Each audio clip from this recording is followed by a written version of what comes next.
E aí veio, né, o formato era sempre em 2 jogos, um jogo lá na Europa, um jogo na América do Sul. Onde fosse realizado o segundo jogo, se tivesse empate entre os jogos, teria o terceiro jogo, e não tinha esse negócio de saldo de gols. É tipo, se um time ganhasse de outro de 10-0 e perdesse de 1-0 o outro, tinha o terceiro jogo. Não tinha. Isso por muitos anos não tinha no futebol, de desempatar era por pontos, desempatar por gols, né? Se fazia o terceiro jogo. Então no primeiro jogo o Santos jogou no Maracanã, o Santos fazia muito isso, jogava no Maracanã porque dava mais renda, a bilheteria era muito importante para os clubes e botou mais de 90 mil pessoas no Maracanã. Isso aconteceu muito na história do Santos, jogar no Maracanã grandes jogos, e tinha torcida a favor. Então hoje em dia isso é inimaginável, os cariocas torcendo a favor do Santos, ou que seja os paulistas por cariocas, não tinha isso. E mesmo nessa época era bem raro, porque o Santos realmente ele era um time tão sensacional que ele conseguia suplantar isso, né? Então os cariocas, era comum, o flamenguista, o vascaíno, o tricolor, né, o botafoguense ia torcer para o Santos, para o sucesso do Santos, não é torcer contra, não, torcer a favor, né? Abraçavam realmente o Santos e o Santos se considerava em casa. E era muito mais interessante em termos de bilheteria jogar no Maracanã do que jogar na Vila Belmiro, né?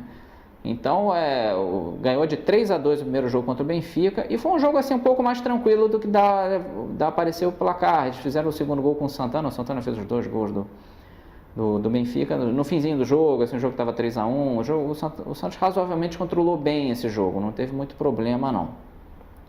E aí, claro, tinha o jogo, como sempre teria, de volta lá, né, em Portugal, e se tivesse um terceiro jogo seria também em Lisboa, né, vamos dizer, o Benfica tinha essa vantagem, que isso mudava de ano para ano, né? No ano seguinte seria aqui, como até foi com o Milan, né?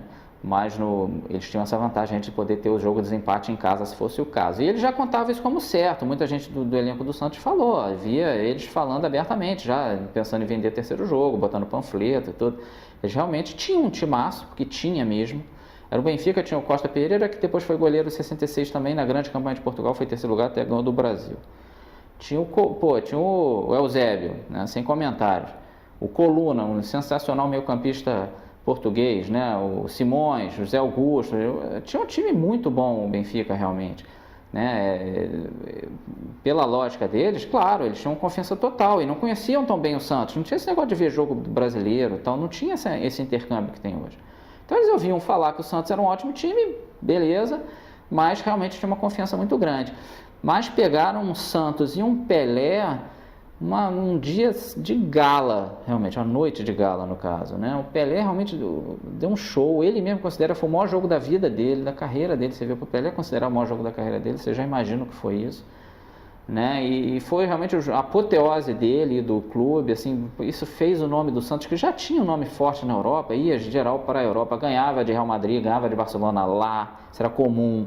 Não é nada demais, né? Os que tem complexo de vira-lata hoje, que acham que vai jogar na Europa, vai tomar uma surra, e às vezes até toma mesmo, pior é isso. Antigamente era o contrário, eles iam lá na Europa e passavam a manteiga no pão. Então o Santos realmente nessa noite enfiou de 5-2 no Benfica, e estava 5-0 e era para mais. O Pelé fez 3 gols, e ainda deu um passe para o Coutinho, que ele passou pela defesa inteira. O Pelé fez chover nesse dia, né? Mas o Santos todo estava bem. Realmente foi 5-0, dizem que dava para ter sido uns 8-0, e o Benfica só foi fazer os 2 gols no finzinho, quando o Santos já estava desinteressado do jogo, já tinha desacelerado, né? O brasileiro tem muito isso, né? O alemão, ele vai, tenta dar a maior goleada possível, o brasileiro começa a tocar bola, né? Não se preocupa tanto em dar uma goleada tão humilhante assim. Mas foi um 5-2 com cara de 8-0, realmente. Foi uma partida fenomenal do Santos, conquistando aí o seu primeiro título mundial, né? Uma alegria, uma honra aí para o país, né? E realmente um selo, né? Esse timaço que foi o Santos, um dos grandes times aí da história do futebol brasileiro e mundial, sem nenhum clubismo, sem nenhum bairrismo, sem nada. Eu sou carioca e digo isso, né? O Santos realmente marcou a história do futebol brasileiro de forma indelével, né?